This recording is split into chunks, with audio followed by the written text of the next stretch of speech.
Hi, everyone.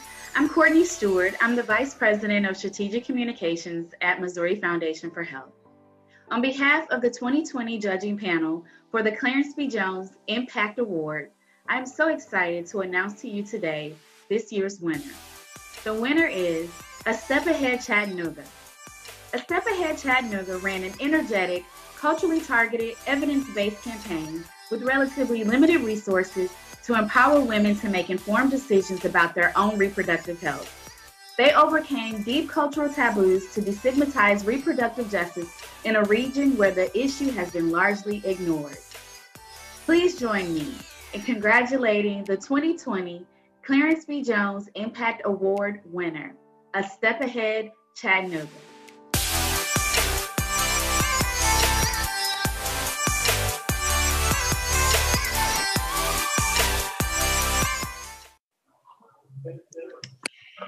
Thank you, Courtney, and the entire judging panel. What a humbling experience it is to receive this award from the Communications Network in Dr. Jones's name.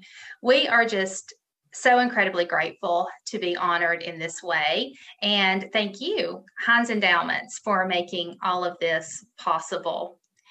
I'm going to start this afternoon just by tossing a few numbers by you. First number is 2. 2 is the number of children that the average American woman wants to have.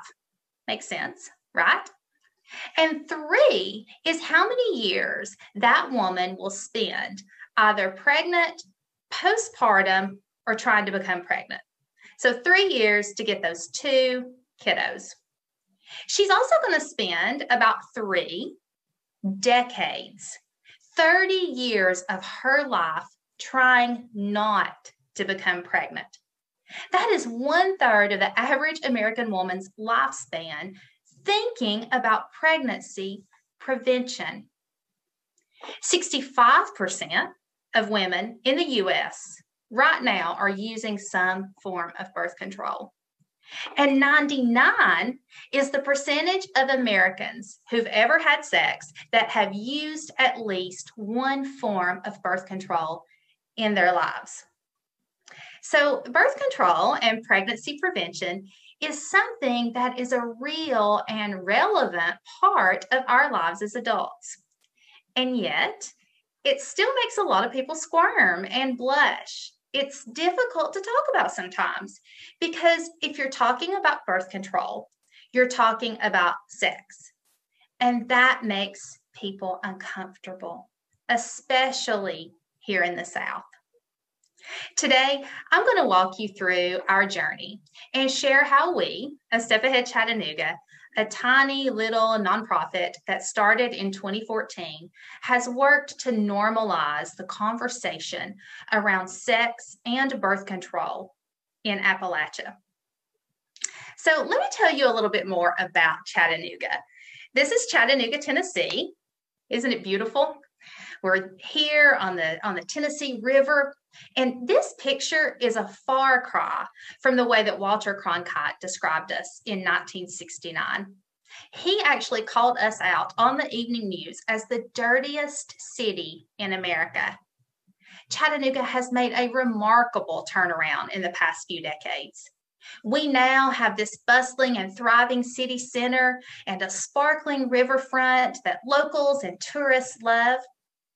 In recent years, we've even been named the best town ever by Outdoor Magazine. And this time of year is a great time to visit. We've got apple orchards and pumpkin patches and corn mazes. And if you look up at our crystal blue skies in September or October, you might even see a few hang gliders launching from Lookout Mountain. That's the mountain that you see there in the distance. And yes, this is the same Lookout Mountain from Dr. King and Dr. Jones's I Have a Dream speech. At times, living here in the Tennessee Valley is almost idyllic for some. But like a lot of other cities and regions in the U.S., there are racial and socioeconomic disparities and a widening gap between the haves and the have-nots. We have lots of beautiful new luxury downtown apartments in our city, But yet each night, over 600 homeless individuals sleep outside on our streets or in shelters. And in Appalachia, it's often geography that plays a role in these disparities. Over the mountains in some of our surrounding rural counties where I happen to live, you'll find beautiful countryside, hills and valleys. It's so peaceful.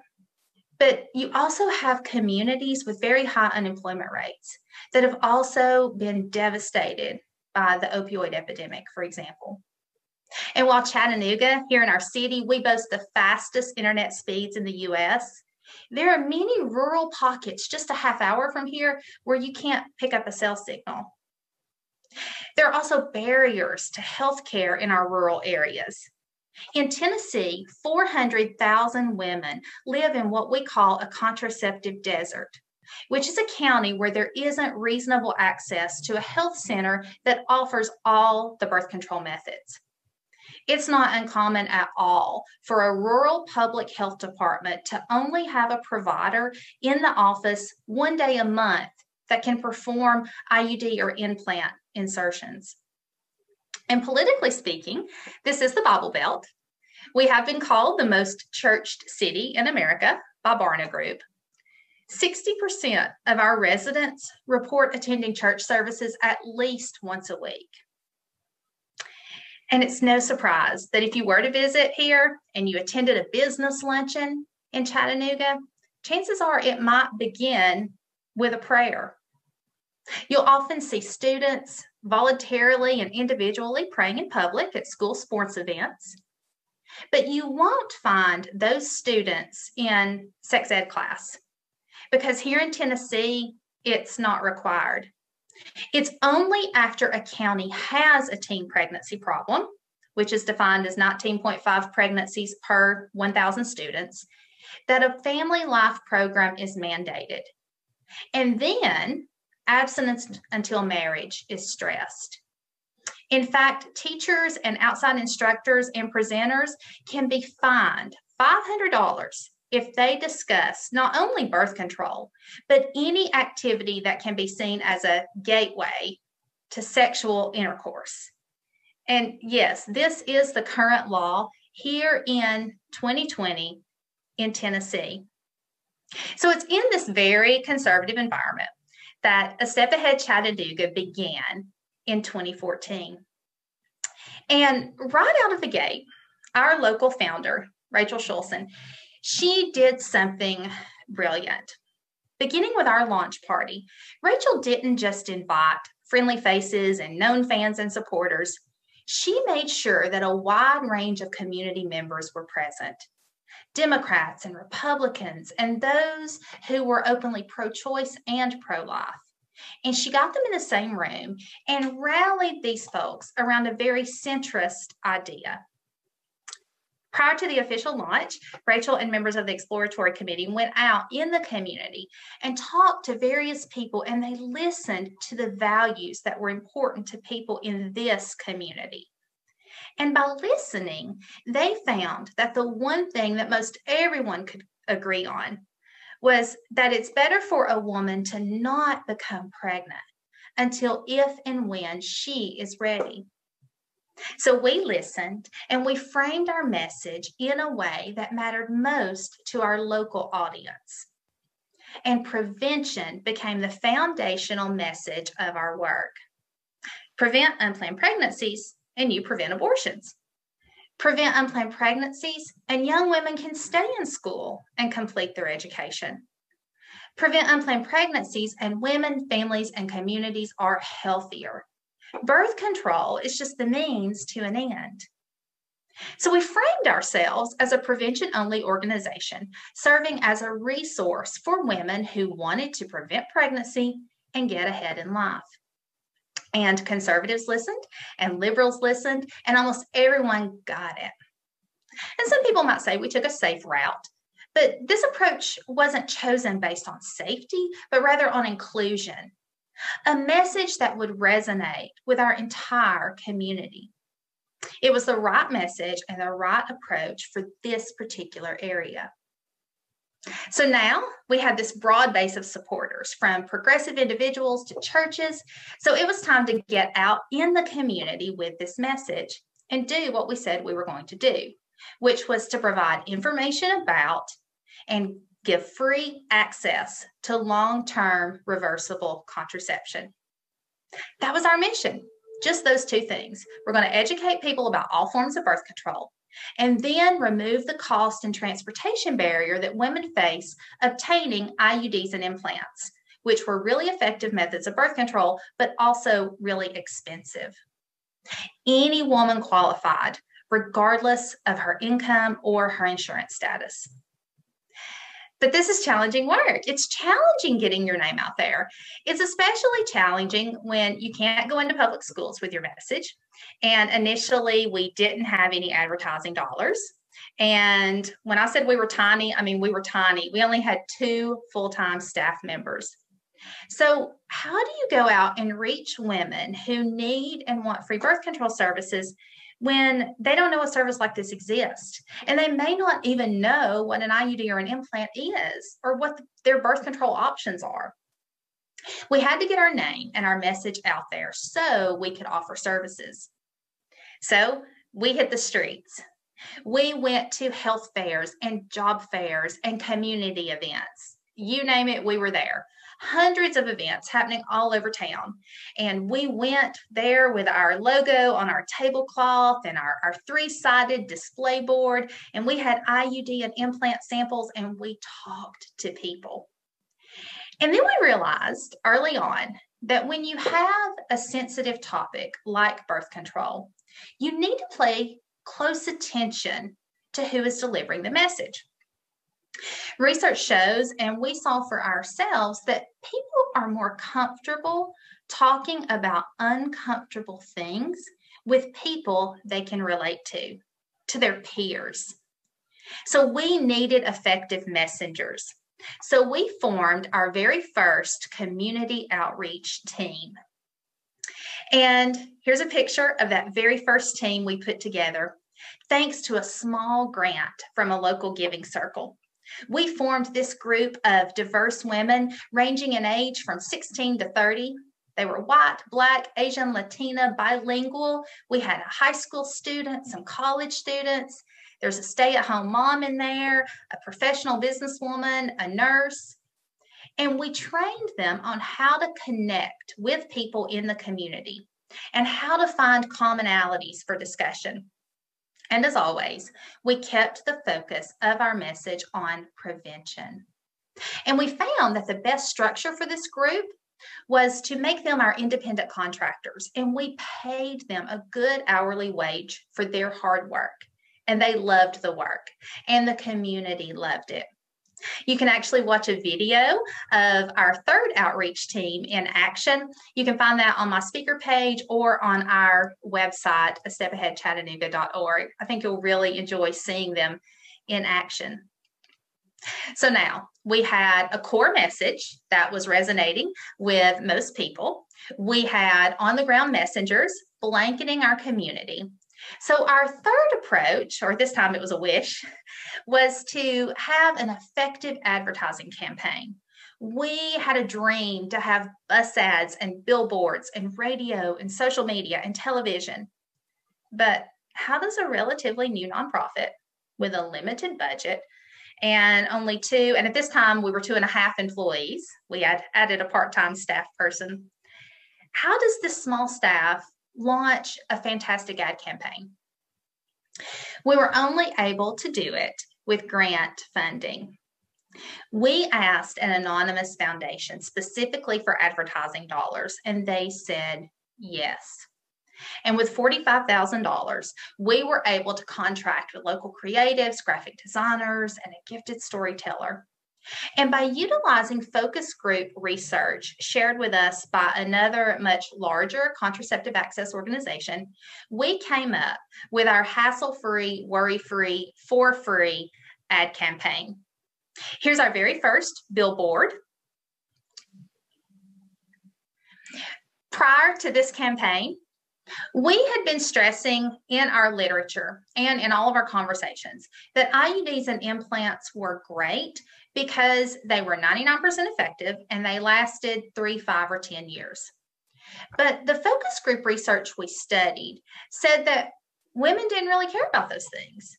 Effectiveness of birth control was assumed, and the long-term aspect wasn't a factor because a woman could always get it removed. What women wanted most was something low maintenance. So this shifted our message, again, that came by listening to our audience and stressing what they value most. It worked. We launched this campaign in early 2017, and by the end of the year, the number we had served doubled. We had hit on something. In 2018, we were still going out in the community and participating in lots of events. And we received an opportunity to throw out the first pitch at a Chattanooga Lookouts game, which is our local minor league baseball team. And we were invited to set up a table and talk to fans about our work. And we were excited because this was the biggest event ever that we had been invited to attend. And then we panicked a little because this is Chattanooga and baseball games are really family friendly. And we knew there would be parents and grandparents with their little kids in tow. And we had gotten pretty bold, but we didn't want to push it. So we brainstormed with our small staff and thought, how can we get our message out and our name out there to potentially thousands of people in one night without making people uncomfortable or even offending people? So here's what we hurriedly decided on. We come up with a message that didn't mention birth control at all. And this is the simple, just kind of cutesy message we came up with. And we put it on a fan because it gets really hot and humid here in Chattanooga in the summer. And our outreach team distributed these fans confidently to adults and kids and people of all ages that night. And then we did the same thing at outdoor music festivals. And not only did people accept the fans without hesitation, but people loved the empowerment message way more than we ever expected. And they told us so. People would take a fan and they would take a few steps and walk away and read what it said. And then they would turn around and they would go, yeah, women. And then they would come back and they would say, so what is a Step Ahead Chattanooga? People just loved this message of empowerment. This was a light bulb moment for us. We knew that birth control was empowering to women. We often talked about it in small circles or when we were talking with donors, or we even wrote about this in our grant proposals. But that theme had not been a part of our widespread messaging until then, and this sort of accidental campaign. So with this new realization, we thought, okay, how can we take this a little further? So we gathered our small staff and we pulled in our favorite graphic designer. And during a brainstorming session for a t-shirt design, because we thought if people really love paper fans, they'll really love some nice t-shirts, our Women Can campaign was born. And you'll see some members of our community outreach team modeling our t-shirts. There they are in the Women Can shirts. And it was from this 2-word t-shirt slogan. We asked our videographer to create something for us that we could use on our website and social media and television. And this is what that video looked like.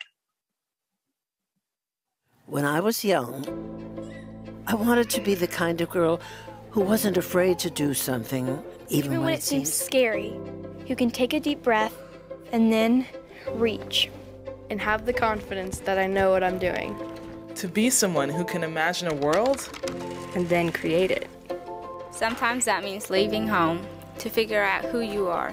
Or saying yes to that big job even if it completely freaks you out. It takes guts to put yourself out there. And when you fail, it's okay to start over and try again. I decided to take a new job. And it's wonderful, but scary. Because as she grows, I have to teach her to be brave. Brave enough to be her own boss. And brave enough to love. Throughout my life, I've learned to take the opportunity because I believe that no matter what, I'm stronger on the other side.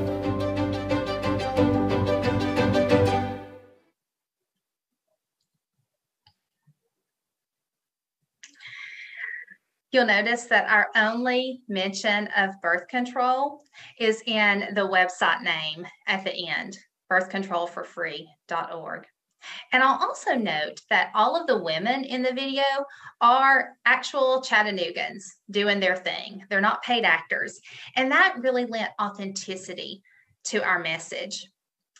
After this video released, we started using the hashtag #WomenCan on social media, and we started sharing positive stories about women accomplishing amazing things. And we threw that in our mix of talking about birth control. And our client service numbers skyrocketed. In the first quarter of 2019, we were serving 94% more women compared to the same period in 2018. To date, we've conducted over 23,000 conversations about birth control in our 11-county, mostly rural region of Southeast Tennessee. And because of our work, 3,974 Appalachian women have received free IUDs and implants. Nearly 4,000 IUDs and implants privately funded by individuals and churches and foundations and businesses who believe that access to birth control improves lives. And you can see a full list of our amazing supporters on our website. Behind every one of those numbers is a story, and that's what I wanted to leave you with today. Last fall, one of our community educators was conducting a birth control education presentation to women residing at a local domestic violence shelter. And after the class, a young woman came up to our staff member and told her that she had the Nexplanon birth control implant in her arm, and it had expired over 2 years ago. She was unemployed. This woman was uninsured. She hadn't been able to afford a removal, much less a replacement. And this young woman went on to share more of her story of how she had experienced a very traumatic childhood. She first became a mom at 16, and now she was in her early 30s, and she's the mom of a now teenager, plus she has a 5-year-old. She had completed 1 year of college a few years back, but mom duties and life situations didn't allow her to continue. But now, thanks to the help from the domestic violence shelter, she had just applied for a job at a large local insurance company, and she was on her way to getting stable housing. But of course, an unplanned pregnancy and another child could set her back just when she's gaining traction in her life. She was really desperate for our services. And promptly at 9 a.m. the next morning, 9 o'clock on the dot, she called us to make an appointment with one of our medical providers so she could get the Nexplanon implant replaced. However, the provider that we connected her with had a 3-week wait. And one of our appointment line volunteers sensed her urgency and offered to call another partner clinic to see if they had any immediate openings. And they did. And while we had her on the phone, we learned she didn't have a ride. She was without a car. So we provided transportation for her too. And by 9:15, an Uber was on its way to pick her up for her 10 o'clock appointment. She received her choice of birth control that day. It was simple, it was easy, it was free. But most importantly, it enabled her to pursue her goals and dreams without the fear or risk of another unplanned pregnancy. This is very rewarding work, and we're fortunate that our clients call us up sometime and email us and let us know how much our services have improved their lives. Another one of our clients is named Erica, and you can watch her story actually on the video page of our website. It's a stepaheadchattanooga.org. You can click on Get Educated and then videos, and you'll hear how free access to birth control has impacted her life. That's Erica's story.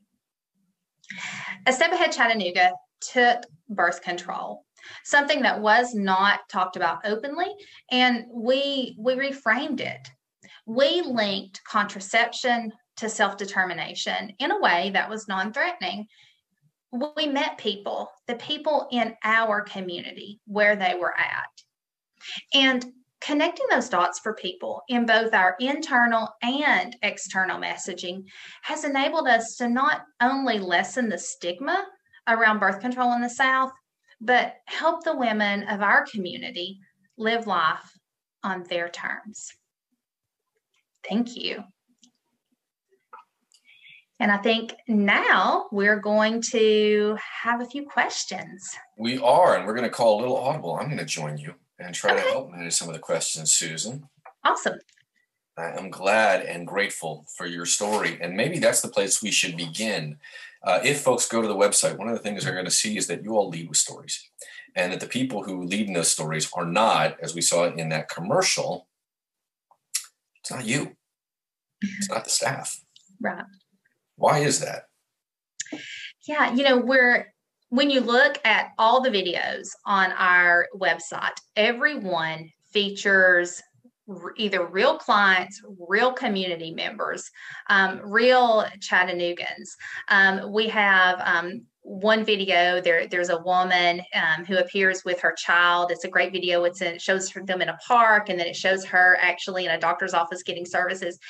She's an actual client that has the great story with her. She called us up for services. She had just moved to town. She and her husband was in between jobs, so she was uninsured. She had 3 children, wasn't looking to have another one, and she could not afford an IUD.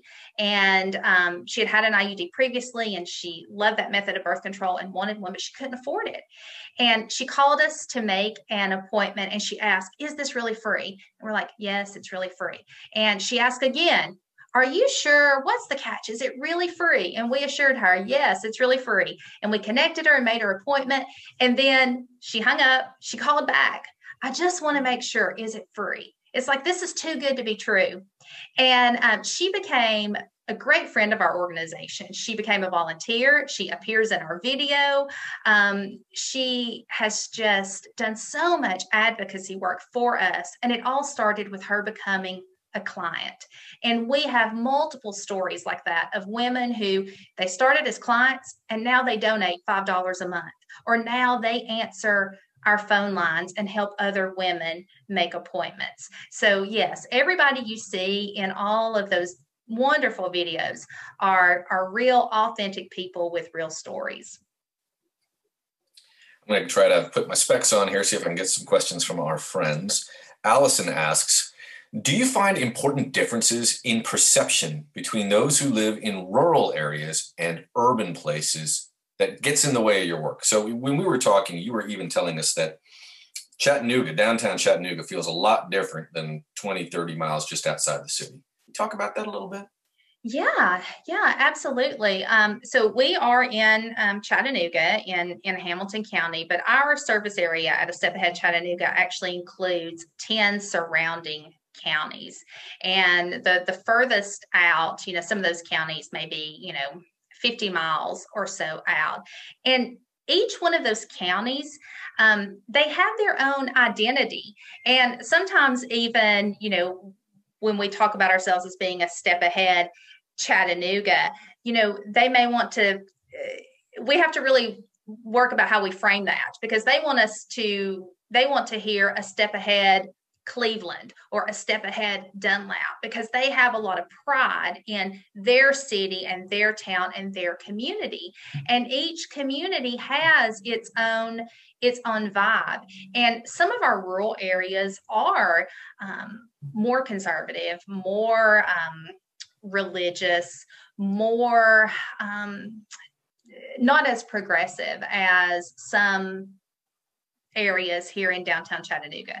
So one thing that we do, actually just in the coming year, we're going to be doing a lot more outreach in our rural areas.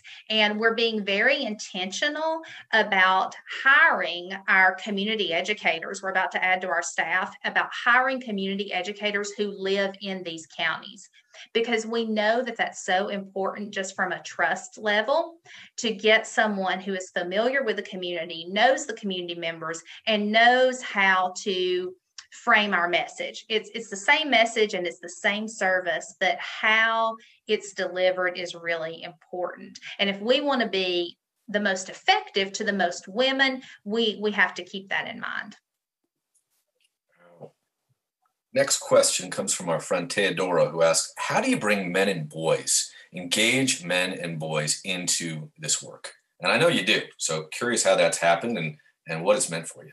Yes, we do. We actually on our second ever community outreach team, we had a young man, 15-year-old, private school student. He's now in college. He's hoping to become a doctor. And when we go out to events, especially community events, sometimes we'll have men walk by and they'll be like, oh, birth control, that's not for me. And they'll want to keep walking. But then when we have our men there that can engage them in conversations, they're like, hey, what's this? And we can connect with them. And then they realize, like, oh, preventing pregnancies, this is an issue that's relevant to me because of my girlfriend or my wife. Or we've had, I know when we give presentations, a lot of times to social service providers, we'll have the providers themselves, oftentimes men, that will come and say, my daughter really has a hard time with her periods. How can I help her? Or I'm worried that my teenager may be having sex. How can I talk to her about birth control or him about birth control? So it's very interesting. We have a lot of men that get it and really support what we do. Okay, next question comes from our friend Ryan, who asks, from a comms perspective, how do you deal with those who are opposed to your work? Do you engage with them, or do you just focus on putting out your message of empowerment? It's very interesting, and we talk to everyone about our message. And again, a lot of times we've even had people say to us, like, oh, well, maybe I'm sure you don't work with, maybe the Crisis Pregnancy Resource Center. And although they may not, because they have their policies and they really focus on abstinence, and maybe they don't want to have our cards about birth control in their office, we still meet with them and we still sit down with them. And again, we can all agree that it's better if a woman doesn't become pregnant until if and when she's ready, so she can avoid any crisis. And of course, there are going to be some people, for various reasons, that maybe even they're just opposed to birth control, and that's okay. We are a resource. We're a resource for women who are seeking our services. We're not going out pushing our services. We're not going out telling people this is what they need or what they want. We are an educational resource. We want to help women learn how their bodies work and learn about all the different options that are out there. And then if they're looking for one of these methods that we can help with, then that's where we come in and we can connect them with free access. But keeping our message on prevention, and we're a resource for the community, is really how we've been able to be very widely accepted among people who may not necessarily agree. Now, I think I know the answer to this, but maybe other folks won't. When they go to the website, hopefully they'll get a sense of it if they haven't visited already. The communications work that you've done, particularly the video work, is just beautiful. Mm-hmm. Where'd you get the money to do it, and how much did you have to spend? It looks like a Madison Avenue campaign. Is that $1 million, $10 million? Our first ever grant that we got for advertising was $45,000, but that covered everything. That covered our, the creative, the literature, the radio, the billboard, the bus ads. One video was thrown in there. We've had multiple funders since then that have helped us pay specifically for video work. And we have amazing videographers. The Women Can video, Mary Helen Montgomery and Rachel Porter put that together. Rachel Porter is a fabulous storyteller who works with us. She's done all the rest of our videos. And is she local to you? She is local. Yeah. All of the people that we work with, our graphic designer, our videographer, they are all locals, and they're all passionate about what we do. And that's so key. Having a passionate staff, having passionate contractors, because we're still a very lean staff, but we contract with local people who are experts in their field that are passionate about the work we do. And it's been successful. Will you talk to me a little bit? I'm sorry we didn't get a chance to show Erica's story because I think it's pretty powerful. But what really struck me, I was watching it with my wife, Dana, the other night in anticipation of getting to visit with you today. And we were both struck by the story was not about you all. The story was not about, she spoke quite plainly about access to birth control. But the whole story was about what opportunities were afforded her, who she has become, who she is becoming because of the work you provide. Can you talk a little bit about that? Because that was not by accident. No, it wasn't. Erica is a Step Ahead client. That's how we met her, and we came to know her is because she received services through us. And again, women, they thank us and they send us emails and voice messages, and they thank us, and we connected with her that way. But our storyteller, our videographer, really wanted to hear how birth control, what that meant, the end of it, what that meant for her, especially as, someone from North Georgia and in Appalachia, with coming from a small community where there weren't many opportunities for her, and how, a family history of, poverty or substance use or even unplanned pregnancies, how that tends to be generational a lot of times, especially here in Appalachia, and how she knows that she is on her way to do great and amazing things because she didn't have an unplanned pregnancy that could have held her back from accomplishing the things that she wants to accomplish. So it's a beautiful story. If you have a chance to go check that out. And we just put it in the chat, so folks who are watching along with us right now, hopefully they'll get a chance to check that out. You got a master's degree at Liberty University, but not in communications. No, I did not. My bachelor's degree was in anthropology here at UT Chattanooga. I'm a local person. I've lived here my entire life. And then I was a banker for 17 years and decided that I really felt a call to go into nonprofit work. I really thought I would become a case manager and really work. I'm an adoptive mom, and poverty prevention and kids in foster care. That really resonates with me. And I needed a master's program that I could do while I was working, and Liberty had an online program. So I got my master's in human services counseling, and then heard about a Step Ahead. And it wasn't a job I was looking for. It was a part-time office manager position that I heard about at a Step Ahead. But when I heard about the mission, I just knew I wanted to be a part of it. So I took the part-time job, and here I am 5 years later. I've been executive director for the last year, and it's been amazing to watch this organization grow and getting to work beside our founder, Rachel Schulson, our first executive director who brought this program to town, and work beside her. It's just been amazing and remarkable, and so rewarding to see all the many women that we've helped through the years. And you just hired your first ever comms director, if I'm not mistaken. Yes. First time ever. She's brand new, just a few weeks on the job. And we're so excited about having our first full-time in-house marketing communications person.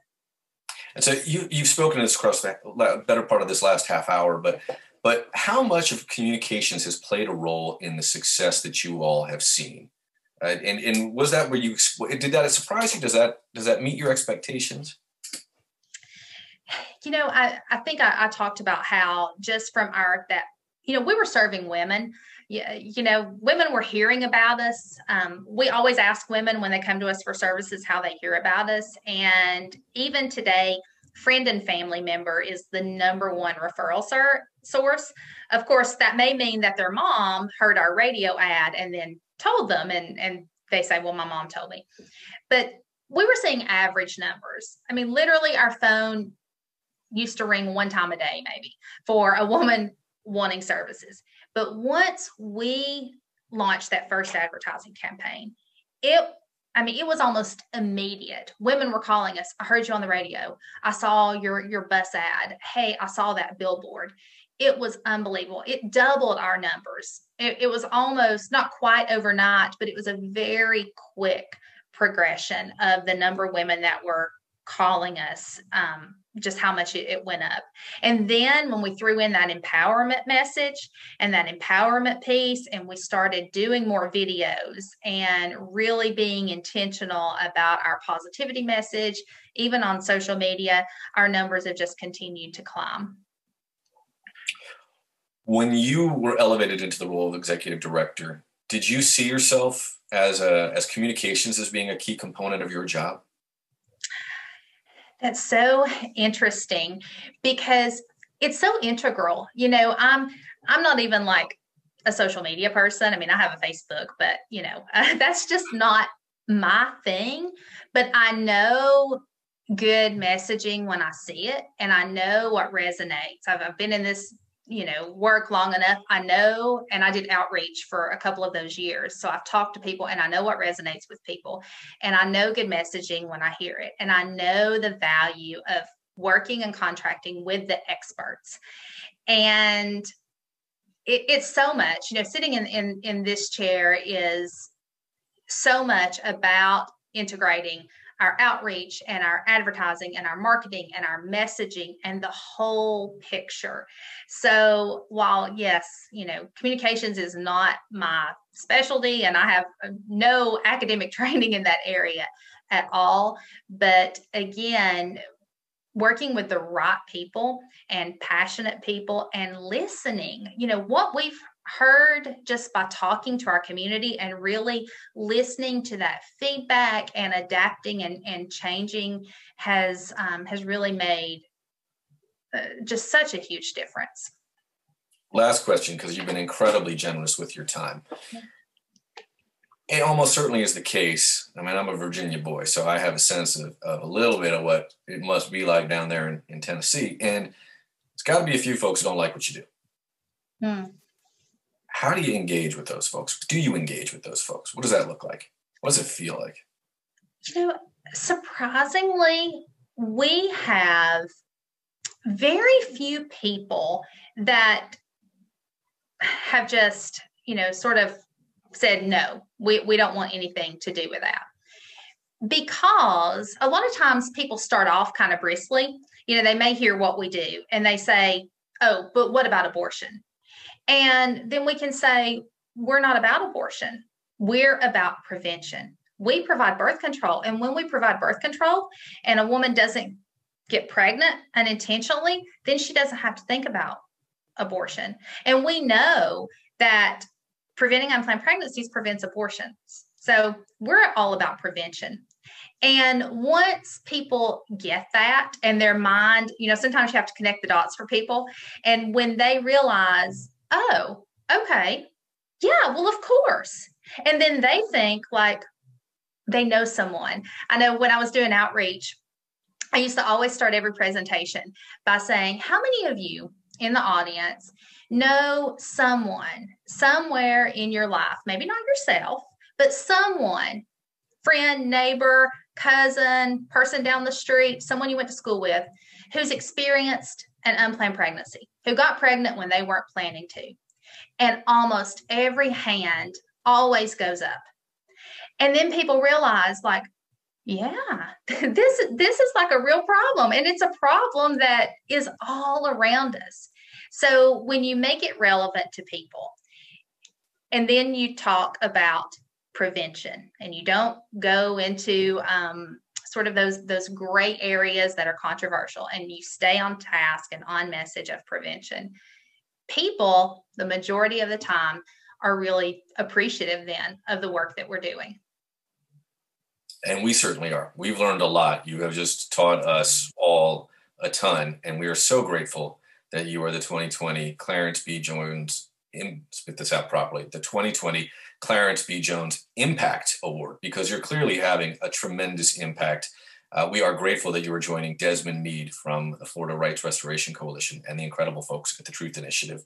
Your story is going to do a lot of good for a lot of people, perhaps most of all because you did it without a lot of resources, and yet tremendous impact in the community that you serve. And maybe that's the biggest thing.